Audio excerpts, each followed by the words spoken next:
सुप्रभात।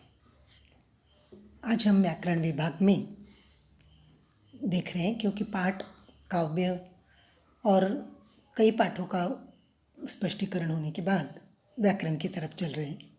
पिछली बार हम लोगों ने वचनीय प्रकार भी सीख लिया है, इसलिए आज आपके लिए 7वीं कक्षा के महत्वपूर्ण व्याकरण प्रकार की ओर हम चल रहे हैं। व्याकरण में आपको भाषा शुद्धि बहुत आना ज़रूरी है और इसी कारण शब्दों का सही प्रयोग केवल व्याकरण के ही माध्यम से हो सकता है। इसलिए आज हम व्याकरण के अगले विभाग पर चल रहे हैं, वो है लिंग। ये एक महत्वपूर्ण व्याकरण प्रकार आपके लिए है, जिसे हम इंग्लिश में आप भाषा में पढ़ चुके हो, जिसे कहा जाता है जेंडर, या हिंदी में लिंग, या मराठी में भी लिंग कहा जाता है। खास तौर पर वाक्य की रचना करते वक्त इस लिंग के आधार पर ही क्रिया का रूप भी सूचित होता है और इसी कारण हमें लिंग का उच्चारण या भेद अच्छी तरह से समझ में आना बहुत ज़रूरी है। इस लिंग या जेंडर जो इंग्लिश में आप पढ़ते हो, उसके लिए हम हिंदी व्याकरण विभाग में जो परिभाषा है उसे पहले हम देखेंगे, फिर हम अलग अलग उदाहरणों को और उसके प्रकारों को भी देखेंगे। आइए पहले लिंग इस शब्द की हिंदी भाषा में क्या परिभाषा है। परिभाषा माने डेफिनेशन। एक बार डेफिनेशन समझ में आ गई, परिभाषा समझ में आ गई, तो आप उसके उदाहरण भी अच्छी तरह से समझ सकते हैं। इसलिए लिंग इस शब्द की पहली परिभाषा व्याकरण विभाग में देखें। लिंग शब्द का अर्थ है चिन्ह या पहचान। लिंग शब्द का अर्थ है चिन्ह या पहचान, अर्थात जो शब्द स्त्री या पुरुष जाति का बोध कराए उसे लिंग कहते हैं। उसे लिंग कहते हैं। पहला शब्दशः अर्थ लिया तो वह भी समझ में आता है कि लिंग शब्द का अर्थ है चिन्ह या पहचान। क्या है? वोटर्स आईडी के लिए चिन्ह पहचान लेते हैं, तो वो कौन सा है? कोई कमल का फूल लेता है, तो कोई चक्र लेता है, कोई घड़ी लेता है। इलेक्शन के वक्त हमने देखा है ना, उनकी पहचान होती है वोटर आईडी। तो उस प्रकार चिन्ह या पहचान जैसे होती है, उसी प्रकार जो शब्द स्त्री या पुरुष जाति का बोध कराए उसे लिंग कहते हैं। इसीलिए हम लिंग की परिभाषा अच्छी तरह से समझ लें और उसके बाद हिंदी भाषा में इस व्याकरण विभाग का महत्व समझ लें। फिर एक बार बता रही हूँ, लिंग शब्द का अर्थ है चिन्ह या पहचान। जो शब्द स्त्री या पुरुष जाति का बोध कराए उसे लिंग कहते हैं। ये स्त्री जाति और पुरुष जाति, हर प्राणी मानव में ये स्त्री और पुरुष दो भेद होते हैं और इसी कारण इनके आधार पर हिंदी में लिंग के दो भेद होते हैं। हिंदी भाषा में लिंग के दो भेद किए जाते हैं, स्त्री और पुरुष। इन दो अलग अलग भेदों पर दो अलग भेद किए गए हैं। इसीलिए पुल्लिंग और स्त्रीलिंग ये शब्द उन्हें दिए गए हैं। फिर भी मराठी में भी सेम नाम है, लेकिन मराठी में और भी आपके लिए एक लिंग का भेद आता है। याद है सबको? वो है नपुंसकलिंग। स्त्रीलिंग, पुल्लिंग और नपुंसकलिंग आगे शायद आएगा, लेकिन हिंदी में याद रखो, हिंदी में लिंग के दो ही भेद हैं, पुल्लिंग और स्त्रीलिंग। अब इन शब्दों की परिभाषा और उनके अर्थों के अनुसार हमें समझ लेना चाहिए कौन कौन से शब्द स्त्री जाति के हैं, कौन कौन से पुरुष जाति के हैं। ये समझने के लिए अब पुल्लिंग और स्त्रीलिंग इन दो भेदों की ओर हम आ रहे हैं। इसलिए ये याद रखो कि हिंदी में दो ही भेद है। ये बात महत्वपूर्ण याद रखनी है आपको, स्त्रीलिंग, पुल्लिंग और स्त्रीलिंग। अगला विभाग देखिए। परिभाषा सबकी समझ में आ गई। जो पहले भी आपने पढ़ी है उसका एक रिवाइज करने के लिए, नहीं तो समझ में नहीं आता है। इसलिए परिभाषा, भेद, फिर उदाहरण, इस स्टेप बाय स्टेप हम अच्छी तरह ज्ञान दृढ़ीकरण की प्रक्रिया कर रहे हैं।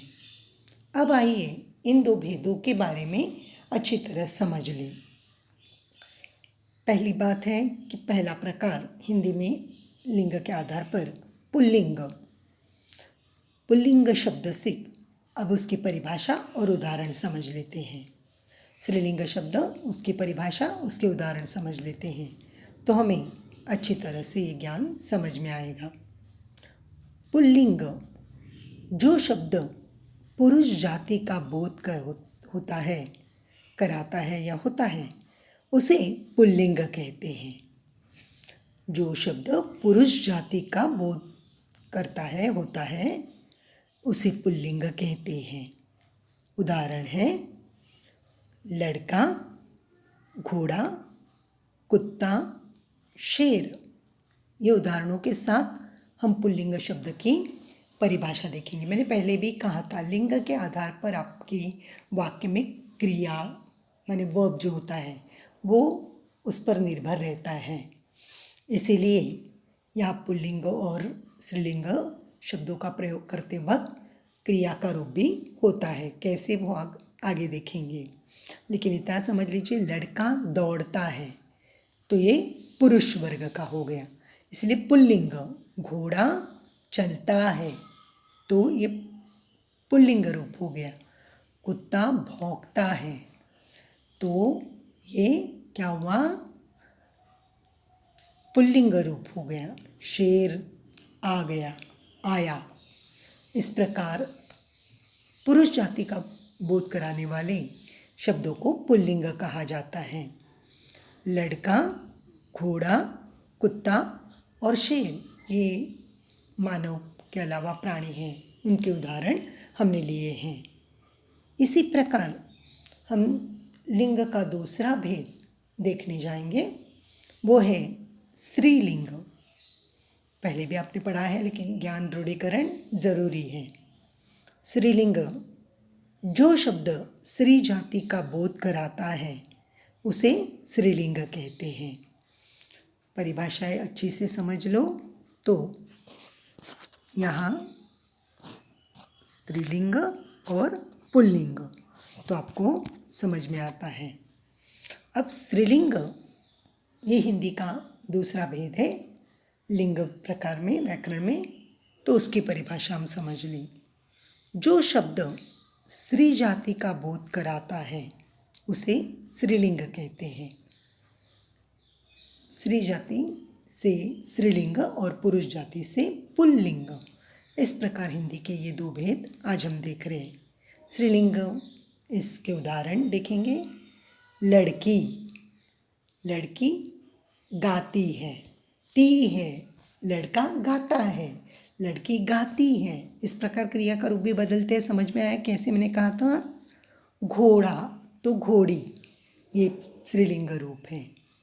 उसी प्रकार कुत्ता ये पुल्लिंग रूप है, लेकिन कुतिया ये स्त्रीलिंग रूप है। उसी प्रकार शेर ये पुल्लिंग रूप है तो शेरनी, शेरनी अपने बच्चों के पास बैठी थी, बैठी। शेर बैठा था, शेरनी बैठी थी। इस प्रकार क्रिया का हम वाक्यों में इस्तेमाल करते हैं। नहीं तो शेरनी बैठा था तो गलत हो जाता है। इसलिए लिंग शब्द का वाक्य में बहुत महत्वपूर्ण स्थान है और इसी कारण लड़की गाती है, लड़का गाता है, ये क्रिया के शब्द समझने के लिए हमें लिंग के सारे शब्दों को समझ लेना बहुत ज़रूरी है। इसी प्रकार हम परिभाषा, भेद, इसी के साथ साथ हम अगला प्रकार उसका देखने जा रहे हैं जो हमारे लिए महत्वपूर्ण है। खास तौर पर हमारे लिए ये प्रश्न के रूप में आएगा, इसलिए ये होमवर्क के तौर पर भी आपके सामने प्रस्तुत है और समझ कर भी लीजिए। ये घर जाकर ज़रूर अपनी हिंदी नोटबुक में लिखना है। निम्नलिखित सामने देख रहे हो ना, लिंग के भेद हमने पहचान लिए, परिभाषा समझ ली, उदाहरण समझ लिए। अब हमें इन्हीं के आधार पर हम कैसे शब्दों को पहचान कराते हैं, इसके लिए ये महत्वपूर्ण विभाग आपके सामने है। निम्नलिखित शब्दों के लिंग बदलकर लिखिए। निम्नलिखित शब्दों के लिंग बदलकर लिखिए। अब उदाहरण आपके सामने प्रस्तुत है। पहला उदाहरण है बेटा, तो लिंग बदलना है शब्दों का, इसीलिए बेटी। बेटा पुरुष वर्ग का पुल्लिंग का है, तो बेटी ये स्त्रीलिंग रूप आएगा। पुरुष, तो दूसरा उदाहरण है आपके सामने स्त्री। इस प्रकार लिंग बदलकर शब्दों के रूप हम लिखेंगे। तीसरा शब्द है आपके सामने शिक्षक। जेंट्स टीचर जिन्हें आप शिक्षक कहते हैं, पाटिल सर है शिक्षक। तो शिक्षिका माने लेडी टीचर जिसे हिंदी में बोलते हैं शिक्षिका, इसीलिए शिक्षक पढ़ाने वाले शिक्षक, और लेडी टीचर है तो उसको कहा जाता है शिक्षिका।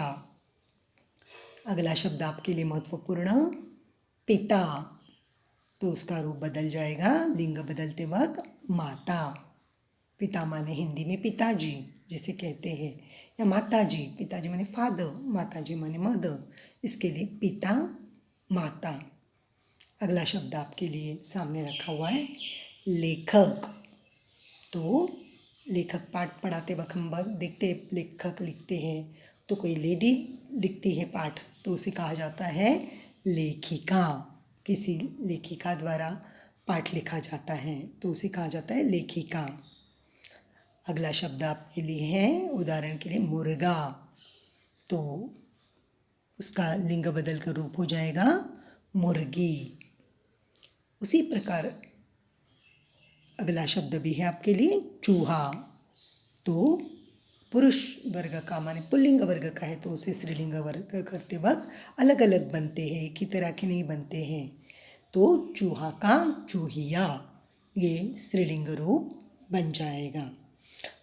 आज आपने परिभाषा, भेद, उदाहरण और लिंग बदल कर एक सामान्य रूप से जो शब्द हमें मिलते हैं लिंग के, वो हमने आज अच्छी तरह से देख लिया है। ये जो सामने आपके प्रश्न हैं, निम्नलिखित शब्दों के लिंग बदल कर लिखिए, ये ज़रूर आज आप अपने घर जाकर होमवर्क के तौर पर अपने नोटबुक में लिखेंगे अच्छे हस्ताक्षरों में। सबको समझ में आ गया, और उसका 2 बार वाचन भी करें ताकि हमें और भी पाठ समझ में आने के लिए आपको अच्छी तरह ज्ञात हो जाएगा। ठीक से लिखना है, समझकर बोलना है।